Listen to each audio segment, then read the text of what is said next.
Break के बाद स्वागत है आप सभी का केबीसी न्यूज में। फलका के बरेटा में उस समय 3 एकड़ जमीन पर लगी गेहूं की लहलहाती फसल जलकर राख हो गई जब कुछ बच्चे हंसी खेल में इस खेत में भुट्टा पकाने का प्रयास कर रहे थे।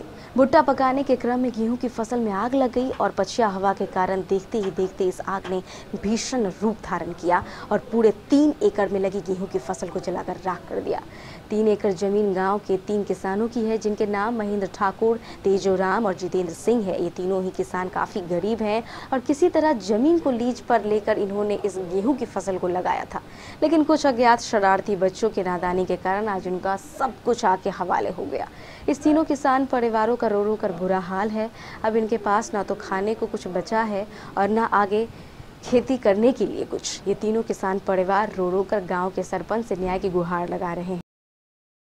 ये बगल वाला जो पड़ोसी खेत वाला जो था, हाँ। गोघन ठाकुर, उसका लड़का भुट्टा पका के, उसकी पत्नी दोनों मिल के भुट्टा पका रहा था। और इसी क्रम में आग, पछिया हवा के झोंका में आग का रफ्तार जैसे तेज हुआ कि संभाल नहीं सका और किसी को हल्ला उल्ला भी नहीं किया। इधर लगभग 30-40 मजदूर भी है और हम हमारे पापा जी सब यही हैं, अपना दूसरा खेत कटवा रहे हैं फसल। और इस बीच जब तेज धुआं और तेज आग का लपेटा हुआ तो दौड़े आए, जैसे देखते हैं कि उस आग में जो है बेबस कूद भी जाते तो वह रुकने वाला आग तो था नहीं। इसी बीच 3 आदमी का जो है खेतों को बर्बाद कर